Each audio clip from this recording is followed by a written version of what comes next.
What's poppin' here? I haven't done that in a minute. Y'all get in here, get in here, get in here as y'all catch this breaking news straight from the first half of Kid Cudi's testimony. Now, I left them out of there so that I can come and drop the hot henny to you guys right now. Kid Cudi has definitely taken the stand and shed some light on some things. And earlier today, the prediction that we gave, guess what? It came to fruition. It's an actual thing. They did try to play with Cassie's name. Let's get into the hot henny. Salute to everybody coming in. What's poppin'? Yeah. All right. Let's take these glasses off and let's pour up. So, we heard from Diddy's assistant, who, let me tell you, George Kaplan, definitely did not want to be there.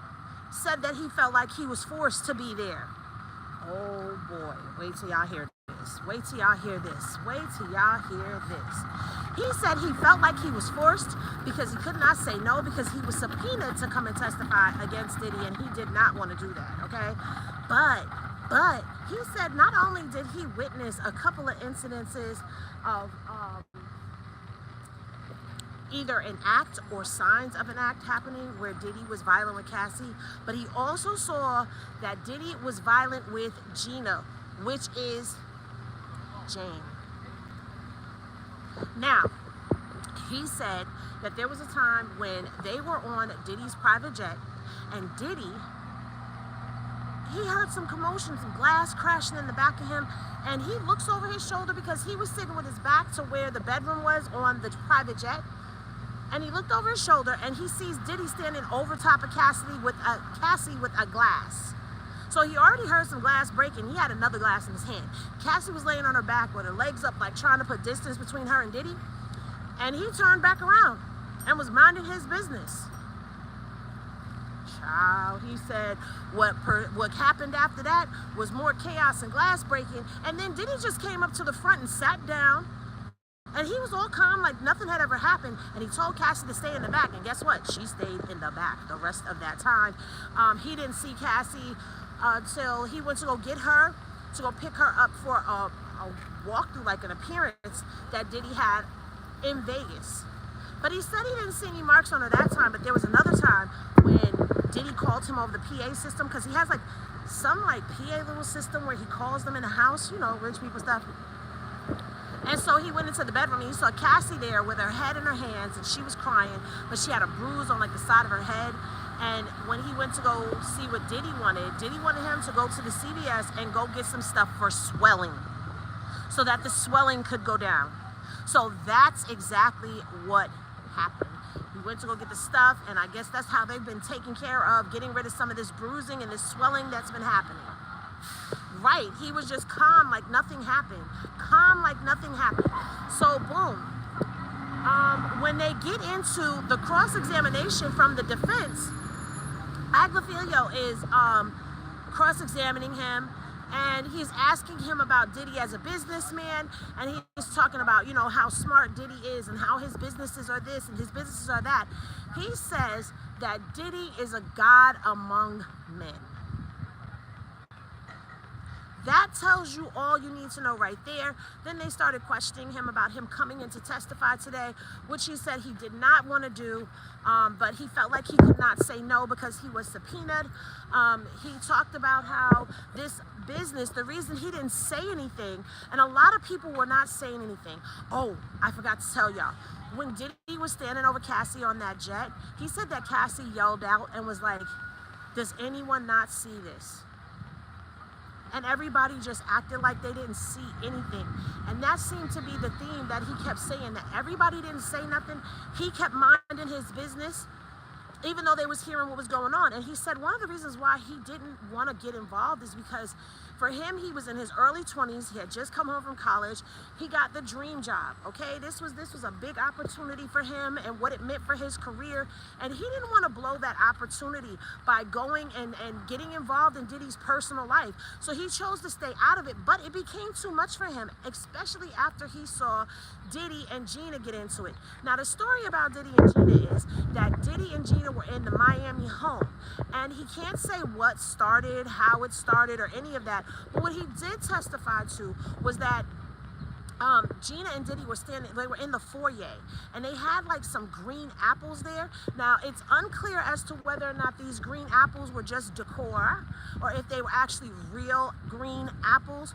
Either way it goes, he said that Diddy was chucking these green apples at Gina with force. Like, he was chucking them really hard at her. Now, he did later on, underneath cross-examination, say that he did not see any of the apples actually hit Gina, but he was throwing them at Gina. And then later on that night, while he was sleeping in the guest bedroom, he heard a commotion out at the gate, and Gina was out there screaming at the guards. So it's unclear as to what was being said. Assumption can be made that Gina was trying to leave and was not being allowed to leave. Like, security would not let her out.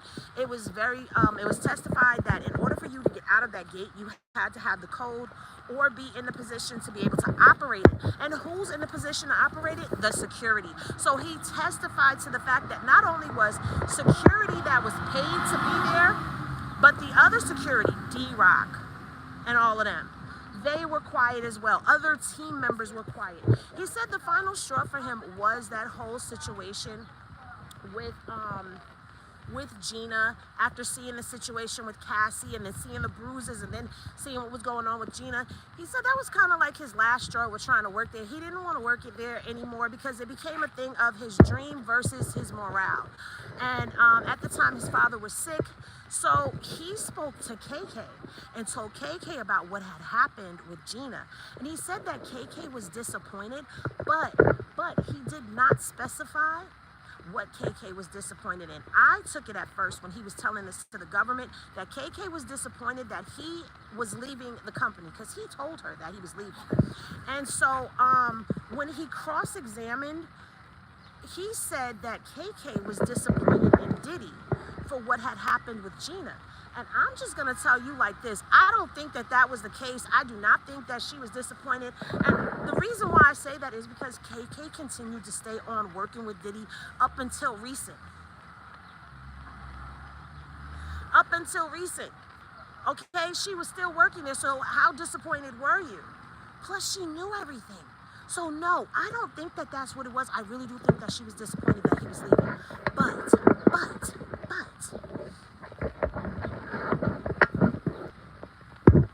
he continues to this day to send Diddy happy birthday messages, acknowledging his birthday. When Kim passed away, he sent him a picture of Kim and Diddy riding a horseback on vacation and sent him his sympathies.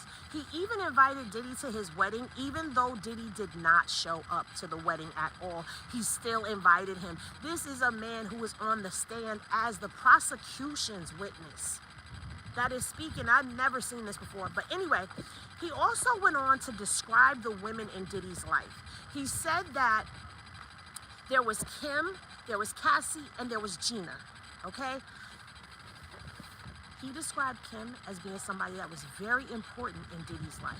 He also went on to say that Cassie and Gina were girlfriends, but that Kim was the most important one in his life, that she was the mother of most of his children or some of his children. So Kim, he testified that Kim was above them. Kim was above them. But we've also heard about some of the things that Kim allegedly went through as well. So my question is, how much above them was she? He said that Kim was the only person that could make him happy, and even in situations where he wasn't happy, she made him happy. So what it tells me when I hear stuff like that about Kim, and even hearing some of the things that Kim has done to Diddy by people who were close to the situation, it makes me feel like Kim might be the one that he was never going to let go of. Ever, ever, ever. Like, once you're mine, and that's it. And I think she was above Gina and Cassie because she was the mother of his children. That's what I believe. Now, when we get down to Kid Cudi and his testimony, if you were here this morning, then you know that I told y'all that I felt like the defense was going to come in and that they were going to try to paint Cassie as being this loose woman who was out here doing all these things. Well, baby, that's exactly what it felt like they was trying to do. Kid Cudi got up there. He was funny. He was articulate. But let me clear up some things for all of us, because, see, some of us, we were thinking that Kid Cudi's car went kaboom. Just kaboom everywhere, right? That's what we were under the impression of. But that's not what happened. Kid Cudi's car didn't actually blow up. What happened was somebody cut the rag top to his Porsche and threw the Molotov cocktail inside of the car, and it caught fire and burned the driver's side, on the door side of the driver's seat. It burned that up. But he spoke to how back. Let me get my notes. He and Cassie started seeing one another, and it actually came out that him and Cassie had been dating one another for about a year. It wasn't just a quick little fly-by-night thing. They were dating one another for about a year, okay? Hold on one second. Let me get these notes out for y'all. Okay. Now, we got George. We're going to get into George probably later on, because that's not who y'all want to hear about, and I know what y'all want to hear about. All right, let's get to Kid Cudi, you guys. So, first of all, let me just go back to the beginning of the day before anybody even got to testify, okay? The defense and the government, they were already going back and forth with what Kid Cudi could and could not testify to, and they were really trying to censor him down a lot. The defense was like, he can't say things like, oh, you know, well, I know that it was Sean who did it. He can't say things like, after the break-in, my dog was this because Sean did it. Like, they were basically cutting him down to limit the testimony and put the place to blame on Diddy. Henny, do you have your mic? I do.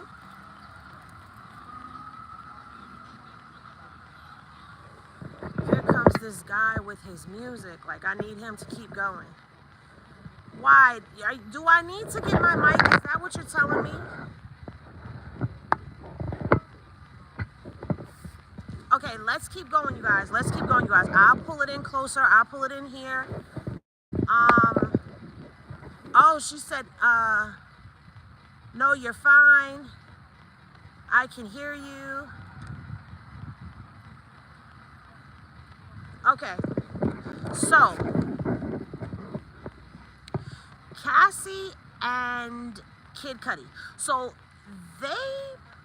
they were like, in 2008, they worked together on some music, but in 2010, that's when Diddy approached him. And Diddy asked him if he could do some music with Cassie. Well, when it comes down to how they ended up starting to date one another, so they were dating one another back in 2011 to 2012.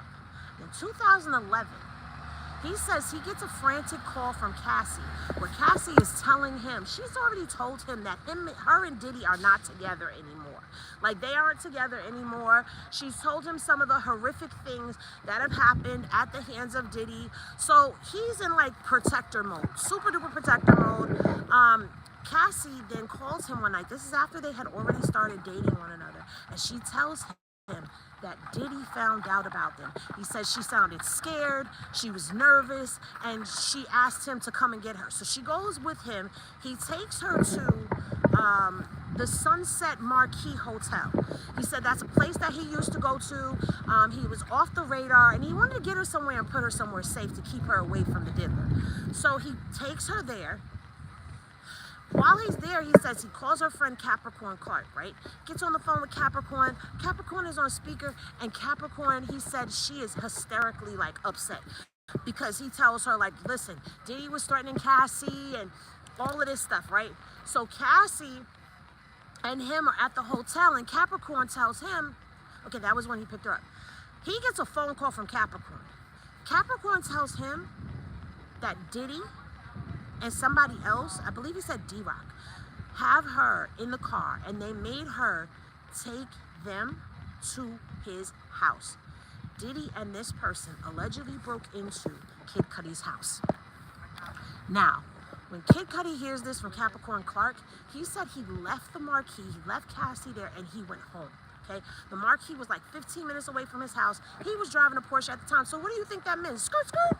He got there in less than 15, okay? Pulled up, and when he got there, nobody was there. But he said the door was open.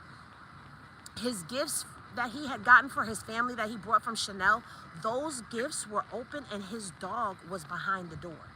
Now, he said he never left his dog like locked up anywhere when he left the house. He let his dog roam. So for him to come home and see that, oh, my dog is locked up, that's definitely somebody put the dog behind the door.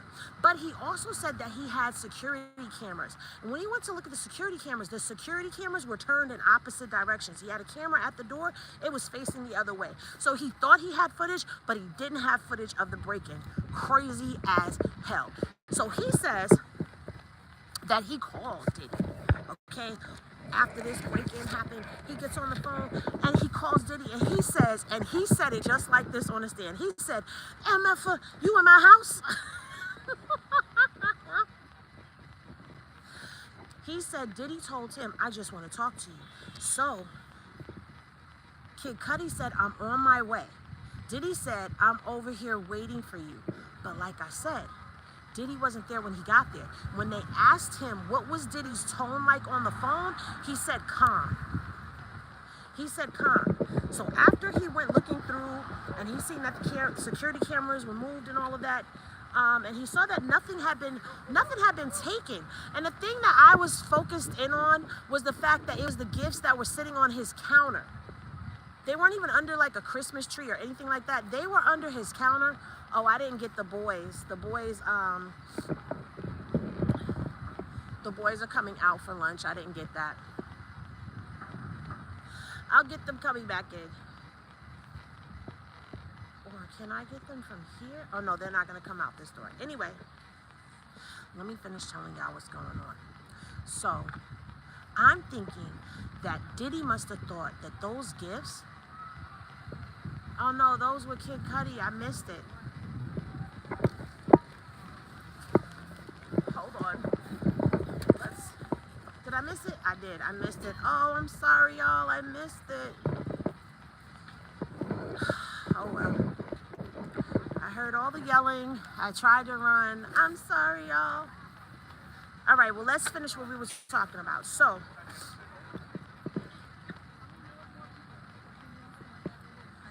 now, I think that he was thinking that those gifts were for Cassie, but Kid Cudi said that those gifts were actually for his family and that they were not for,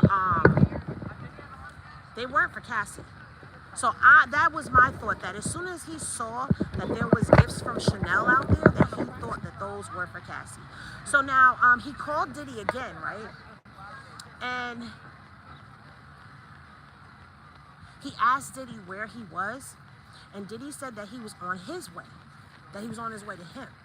But then he said he stopped and he thought about it, and he was like, he didn't think that that was such a good idea because he didn't know who Diddy was with, who Diddy was bringing with him. So he decided to call the police. So the police came, but no Diddy ever came, all right? He said that when he got back to the hotel, Cassie was stressed out, and after this incident happened, he went to Connecticut and went and spent Christmas with her and her family. For 3 days, he was up there in Connecticut with her mom, her dad, her brother. He said that Diddy wanted to know what was going on, but he didn't want to speak to him because, you know, like during this time, he had reached out to him a couple of times trying to figure out, like, what's going on? Are you dealing with Cassie or what? But he didn't want to talk to him. And the thing is, you know, he and Diddy, they were somewhat cool before this had happened. So now we fast forwarded to when his car caught fire, because it did not kaboom. That is not what happened. We've been told this story that the car kaboomed. That's not what happened. He said the night that his car caught fire, what happened was he got a call from the dog sitter, and the dog sitter told him, hey, your car is on fired. And where was he? He was at his ex-girlfriend's sister's house while this was going on. So he said that was like 45 minutes away.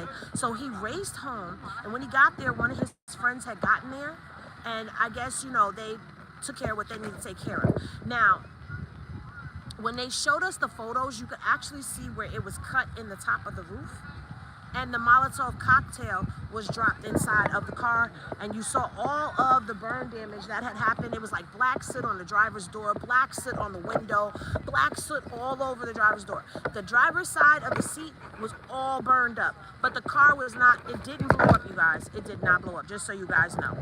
So the last time he says he saw Cassie was in 2012, okay? And he said that was at the Soho House in Hollywood. So he said when he walked into this meeting, because he agreed to go to a meeting to meet up with Diddy because he wanted to finally get some understanding as to what's what. So he agreed to this meeting to finally be done with everything. So he walked in there, and he said when he walked in there, D-Rock had set everything up as far as the meeting goes. And when he got to the Soho House, he said D-Rock walked him into this room. And when he got to the room, Diddy was standing there with his back to him, staring out at this big window with his arms folded behind his back. And he described him as looking like a Marvel super villain. Now, can you imagine that? So now he says he gets in there, and he says that they discuss the relationship between Cassie and Kid Cudi. Now, to me, I'm just sitting there what the heck is the deal? Why do you want to hear the details? But he said that that's what Diddy wanted. He wanted to hear the details about when him and Cassie started dealing with each other, how the relationship was going. Of course, you wanted to know if he was intimate with her or not. You know that was one of the questions that he asked. He had it up. All right. So,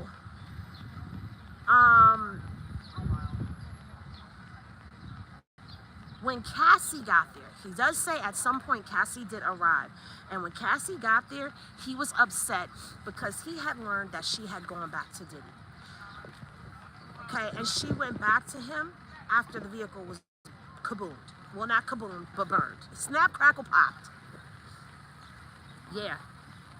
So, they asked him how Diddy's demeanor was while all of this was going on. And guess what he said? Calm. Even the assistant, when the assistant was out there, when they were talking to him and asking him certain things about Diddy's demeanor, it was calm. That is strange to me, how you have all of these major eruptions that you're going through, but then you're calm right after. It's crazy. I don't know if this has to do with the rugs or what, or if this is just his personality, but yeah. So then in 2015, Kid Cudi said that he had gone and into the Soho House in Hollywood again. But this time it was just random, and he randomly ran into Diddy in there with his daughter, and Diddy offered him an apology for everything, for blowing up the car, for breaking into the house. He just apologized for everything.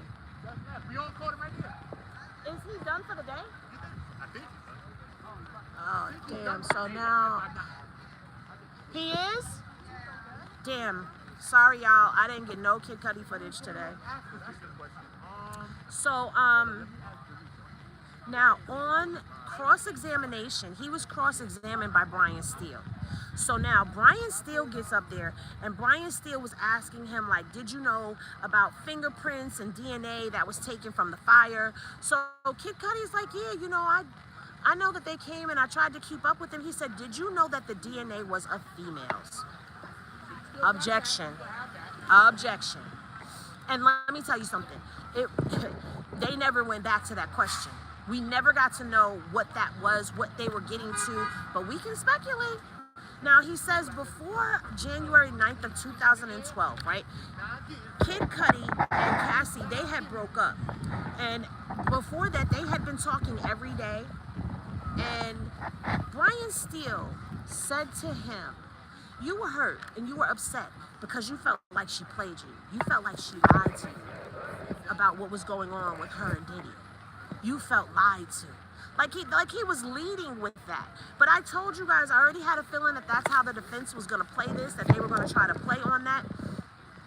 And so he was also trying to like do this comparison thing between Diddy and Kid Cudi, and he was saying like basically like, you know, Kid Cudi, you know, you're successful, but you know, he doesn't have the Diddy effect, right? He brought up Kid Cudi being on tour. They brought up in 2010 how Diddy had asked him to do a song with Cassie, and that's how they became close. So you see how, if you remember this morning, I was saying to y'all, they're gonna say how anybody that Diddy has introduced into Cassie's life is somebody that she had started dealing with. Well, where else is she gonna go when she's not allowed to be alone nowhere, right? So he started asking him different things like, you know, oh, you felt close to Cassie because, you know, she was cool, she was loving, she was an interesting person. And then he tried to like slip things in. He was like, y'all had a good time together, right? Y'all went out to dinners, y'all went out to movies, y'all did rugs together. And he was like, what? Like, he said, are you talking about like Mary Jane? He said, yeah. He said, well then, yeah, we did rugs together. But they asked if they were intimate, and they objected. And they objected because of a federal rule 412. Being that Cassie is considered a victim of sexual assault, you can't ask her any questions about anything outside of what was going on with her and Diddy. So, yeah, it was explosive in there. You know, Kid Cudi, I will say this. Kid Cudi had everybody's attention, okay? Kid Cudi's demeanor was one of confidence. He was not shook by being in there or sitting across from Diddy. He told it how a T.I. is. He didn't stutter or stammer, not one time. Behind it, nothing. So, there y'all have it. Those were the two testimonies that we have for today that happened. Hey, Famer. What, you want to come on camera and do it?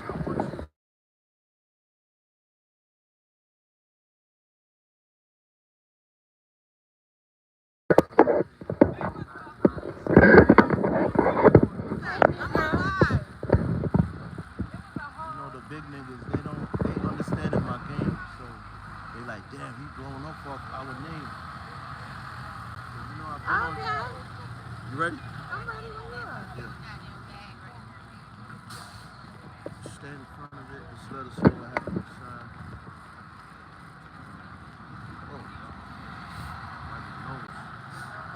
Oh. What's poppin', everybody? It's your girl, Henny.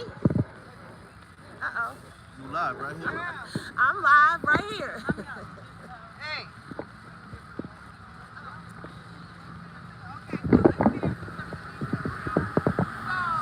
Let me know when you're ready.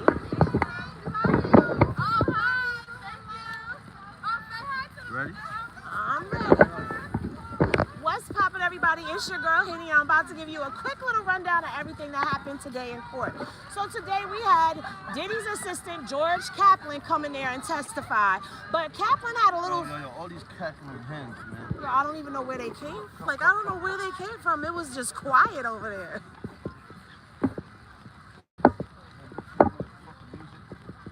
That's... Hey, y'all. What's Are up? you sure it's All not right. going to get you? Oh, we good. Wait. No, let's go in front of the courthouse. Can we do a quick little drop for Famer?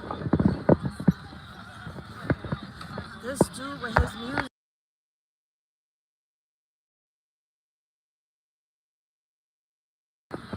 And he be out here every day with it. Hey! Where's Carletta?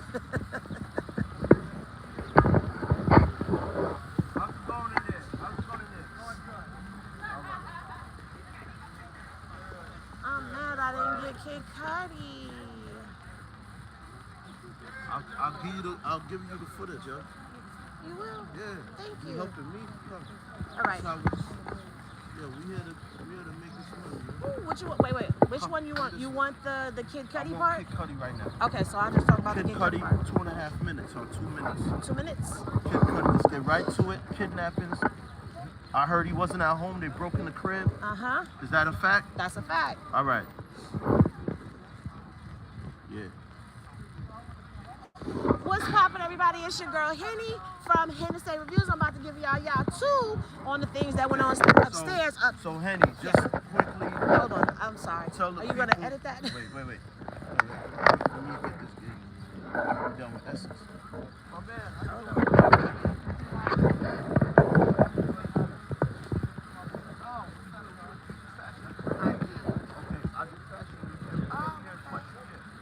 Hey, wonderful. You was inside? You didn't get with the kick buddy? Yes, I was. Okay. Was it good for the prosecution, his testimony, or the defense?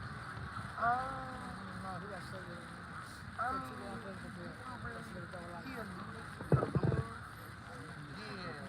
But it wasn't really, like, it wasn't like damn in a car. Okay. To me.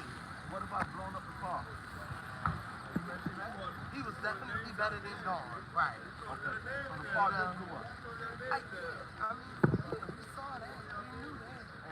But he didn't necessarily, like, the defense brought to their attention that nobody's going to prove it. You know, nobody's going to prove it. So we stood on it. All right. No, let my friend know where you're from. James follow me everywhere at James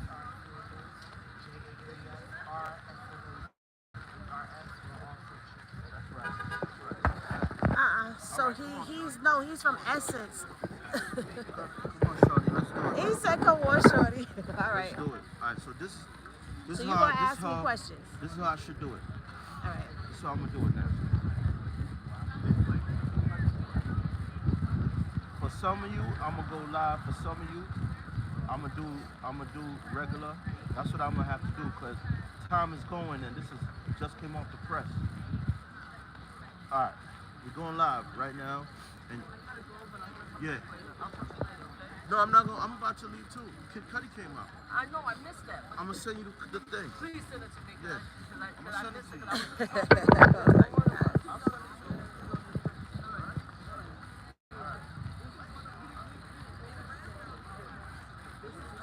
Hey y'all, what's poppin', everybody? It's your girl Henny from Henny Say Reviews. I'm about to answer some questions for y'all for Famer.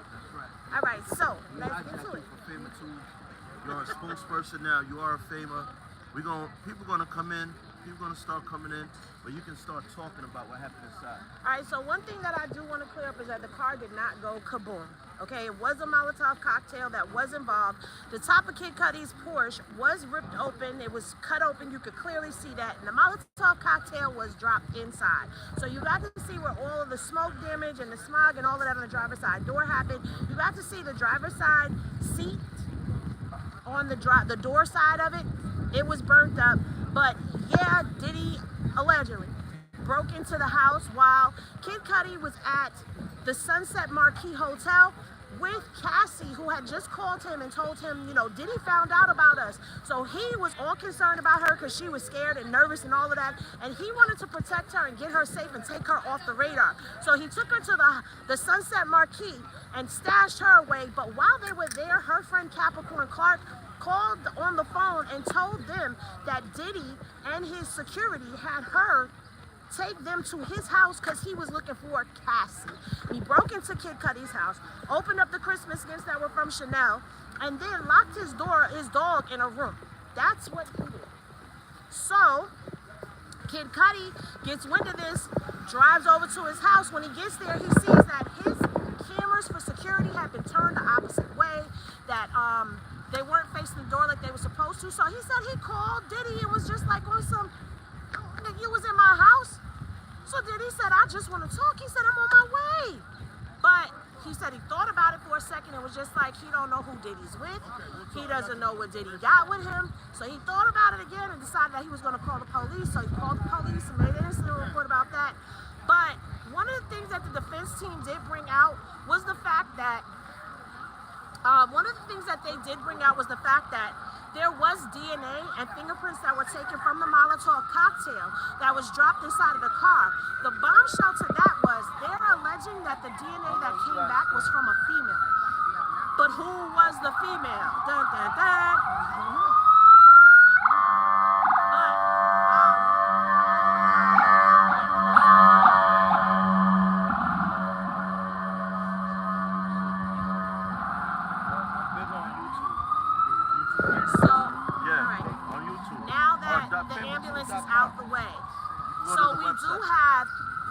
in kidnapping because Capricorn Clark was kidnapped and taken over there to that house. We have the car.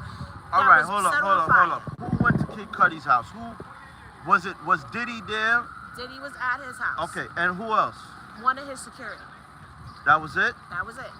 So Diddy and the security broke into the house, but they took Capricorn Clark with them because they wanted to know who where the Kid hell is Cudi Capricorn Clark, man? That's Cassie's homegirl. And that's her name? Capricorn Clark. So hold up. So they grabbed Shorty, broke in the house, took her. They didn't take her out the house. They had her take them to the house. Oh. Because they needed the address to know where he lived at. Oh my God. So she took him there, but she called him and told him this. Oh really? And he was at the Sunset Marquee with Cassie already. Oh really? Yeah, because Cassie called him like Diddy found out about us and she was all upset. So he went and got her and stashed her away. But Capricorn Clark calls him talking about, yo, Diddy, and they grabbed me up and had me go and tell, like, yeah. So they went into the house, broke in. They found gifts on the counter that were from Chanel. I guess Diddy must have thought they was for Cassie. They opened them boxes up, oh, boy. locked the dog in the room, turned the security So let me cameras. ask you, isn't that's first of all, trespassing, breaking and entering somebody's home, then you kidnap Shorty, that's kidnapping? That's kidnapping. So you take somebody against their will, that's kidnapping. Oh my God. Wow. That's crazy. That's crazy. My fault. My fault. We rocking though. Pay attention. We rocking. And then the car situation, somebody cut the top of the car, dropped the Molotov cocktail inside, and the car caught fire, but it did not explode. So all these years, we've been under the impression that his car blew up. It didn't blow up. It just caught fire. Get that. Yeah. So the car didn't blow up. So that means what they did? A cocktail? Yeah. Molotov cocktail through the rag top of the Porsche. And who threw it? We don't know. So Cudi don't got no video surveillance? There was no witness to this. No video. No video. In his home. But in 2015, he ran into Diddy at the Soho house while he was in there with his daughter, and Diddy apologized to him for everything. And Kid Cudi took that to mean the break-in, the Molotov cocktail, the harassing him, trying to figure out what was going on with him and Cassie. So, I mean, to me, what you apologizing for if you ain't do nothing? That's a fact. That's a fact. You know, you look like DJ Academics. You do know that. Yeah, that dude, I tell you. Am I lying, sister? They just said down here he even sounds like DJ. He don't sound like Academics. Don't do him. Don't do Famer like that. Right. No. But they love you. They love you. No, they don't. And My people love me. Yeah, no. Listen, guys, this is an insider, okay? This is an insider, all right? And she's very valuable to this case and to my platform and her platform because it's cold out here, it's raining crazy, and you could just stay in the comfort of your home and get all the rundown. We do the work, you guys listen, okay? That's a fact. That you guys have the comfort of joining, listening, supporting our platforms, and we're gonna talk about this, all of this. Y'all gonna get all of this. If you here for it, put a 1 in the chat if you here for it, because it's going down. Kid Cudi's inside. Kid Cudi's in the building, just yapping and telling and talking, because he knows. He knows. Let's go. So that was the skimmy of everything. Like, they did bring up the fact that back in 2010, Diddy did ask Cudi to do some music with Cassie, and that's kind of like how they started becoming close. But as you know, Cassie wasn't allowed to go around nobody else. So yeah, you bring somebody around, she's talking to him, of course they're gonna get close, especially if you got this hostile, volatile situation going on. You don't never open the door for somebody to come in and snatch your girl. Just saying. Right. Well, that was good, man. That was good. Thank you. You're welcome. Yo, thank you. And remember, I'm trying to do the thing where we sit in the conference room at the WeWork. What borough you live in? Oh, I'm not in a borough right now. I'm in Jersey. Okay, so Manhattan is closer to you. Yeah. All right. So I'm gonna figure out which conference room to rent. We all sitting there. We're gonna talk about the case. Okay. All right. Let me know when you want to do this. Yeah. I'm gonna take. I don't have your number yet. Right? No, but you can hit me up on IG. No, man. I want that number. Hey, how are you? All right, I'll see you in a minute, Famer. Yeah, so that's what it is, y'all. Down here networking and all of that. I'm gonna see if I can get something. I'm gonna see if I can get something with somebody else, cause this phone, damn, it's about to die. I ain't got no charger on it. Damn shame. You heard what I heard? What you heard? I already got the content and posted it for you. When I wrote you that letter and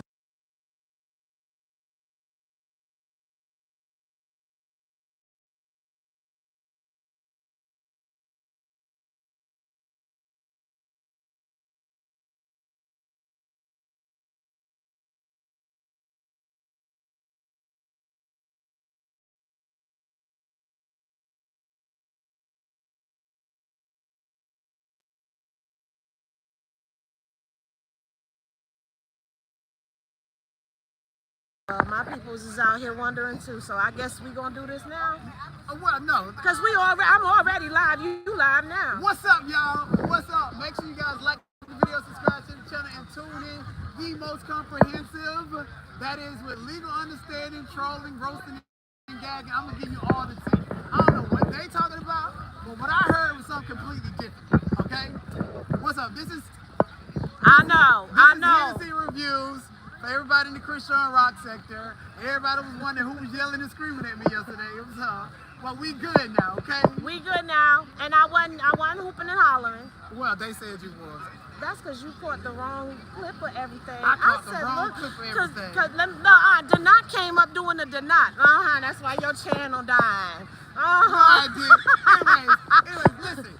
Kid Cudi's testimony, I catch the context of what he was saying. And this is what it means to be fair and impartial.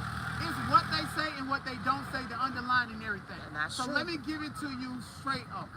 Based upon Kid Cudi's testimony, right? Kid Cudi testified and said he had Diddy's phone number in his phone years before that 2011 incident. Am I right? Correct. Okay. He said he met Cassie in 2008. Am I right? Correct. Cassie and Diddy was dating in 2008. Kid Cudi already had Diddy's phone number. And okay, follow what I'm saying. Diddy likes to freak off. And I've been trying to tell you guys that Diddy is these beautiful women and freak off with these guys that he wants to have and he wants to have access to. Wait, but Denot. Upon information and belief, this is my personal belief, that Kid Cudi met Cassie in 2008 when he was nobody at a freak off, and he did what he had to do to become somebody, because he signed with Kanye West in 2008 and dropped his mixtape. So it ain't about Cassie and Kid Cudi snooping around. It's about Cassie and Kid Cudi getting down outside of the presence of Diddy. This is why he said him and Diddy was homies, and he had his phone numbers years prior to the 2011 incident. He tried to act like he didn't know what was going on. And just like all the escorts and people who freaked off with Cassie in front of Diddy, Court is they over were at trying to 3, convince I Cassie believe. to leave Diddy. That's why Kid Cudi testified and said he cannot believe that Cassie was still dealing with Diddy, because like the escorts, he himself tried to tell Cassie to get away from Diddy. Now, as far as the car goes, Kid Cudi testified and said that he was 7 minutes away at his ex-girlfriend's sister's house at 5, 6 o'clock in the morning. Am I right or wrong? You are absolutely correct on that one. And so Kid Cudi is at his ex-girlfriend's sister's house at 5 or 6 o'clock in the morning. What do you think they're doing? And at this same time, when he's at his ex-girlfriend's sister's house, that's when his car was vandalized. Now, we all know crimes of passion. This is probably the one time I'm sick of you. I'm sick of y'all. No, we being good. We being good. We out here. We're being good. We have settled differences that we have. Nick is busy right now because I was going to ask her. I'll wait till she's done.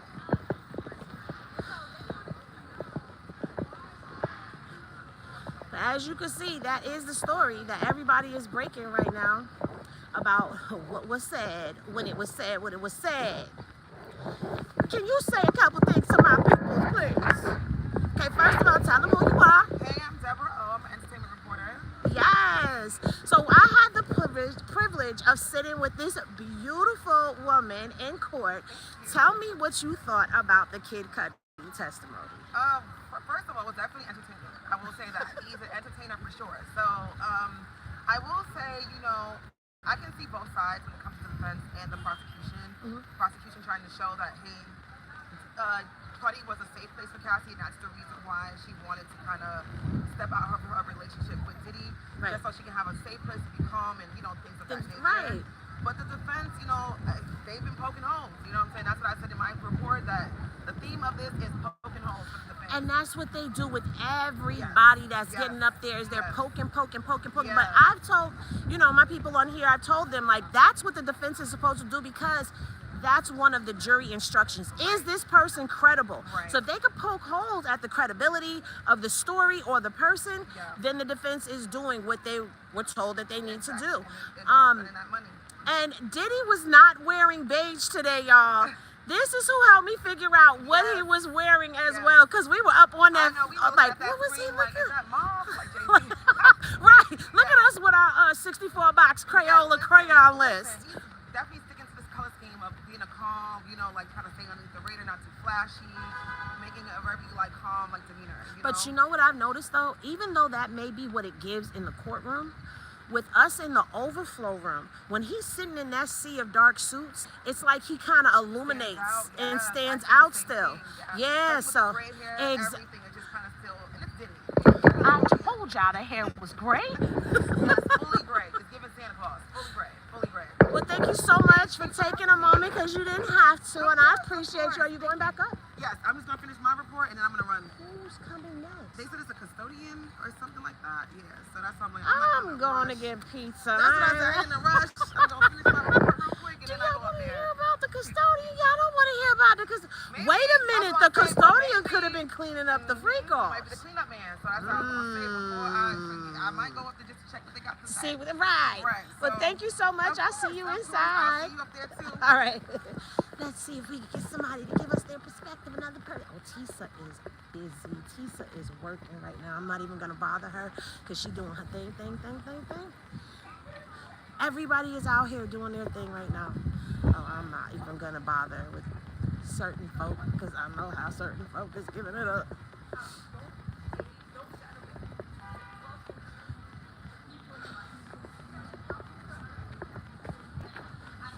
All right, you guys, so we are making our way downtown, moving around, okay? Like downtown Julie Brown, except this Henny. It's that girl Henny. All right, so I'm gonna have a seat right here, and we're gonna chit-chat a little bit. All right, so let's talk about some of the things that I have noticed as a theme that has been going on, especially when it comes down to some of the people who are previous employees or employed, people who were previously employed by Diddy. I'm noticing that there's the theme of them not wanting to lose their job. There's the privilege, the prestige that comes along with working with Diddy. We've heard all of these assistants testify to the fact that they were riding on jets, there were corporate credit cards, and one of the things that the assistant from Today, George Kaplan, spoke about was he spoke about the fact that, they were asking about him buying like the baby oil. They brought up Diddy liking applesauce and how he likes applesauce on his cheeseburgers. That's something brand new. I've never heard of nothing like that before, but anyway, child, let's continue. He made a point of saying that Diddy did not personally go out and go get the baby oil himself. He would send people out to go out and go get the baby oil, the applesauce, whatever it was. That he was too busy. He was like, most of us, the world is so small to us, but Diddy's vision was the whole world. So he didn't have time to take care of those little minor details, such as making sure that he had 11 bottles of baby oil, which actually makes sense because people were doing these things for him. It's not like he was going out to the store. Now, I am going to put my microphone in right now only because I know that I am around a lot of traffic. And yes, let me just let y'all know this phone right here is about to die. I can't believe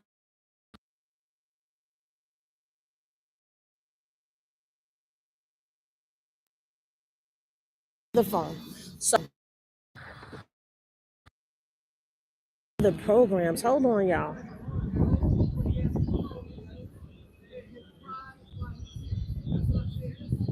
Oh, look at all these windows I have open.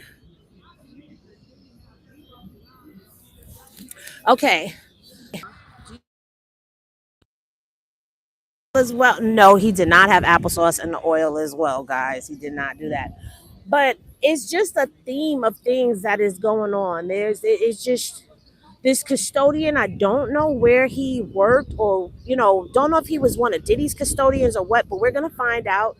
Um, Also, we don't know who's testifying tomorrow, but we'll find that out as well as to who's coming tomorrow, because it's just like, all right, if it's not Capricorn Clark, if it's not Roger Bonds, if it's not D Rock, if it's not Uncle Paulie, if it's not any of these names, this is where it's going to start to taper off, and you guys are going to start being like, huh? Because you're not going to know who everybody is. So, but I promise you, I will stay with it. I'll keep you guys informed. Y'all just have to do your job, which is double tap that screen. Thank you for the super chats. Thank you for the super chat. Um, Mystique says a wee something towards a coffee while you're out and about. Thank you so much. I appreciate that.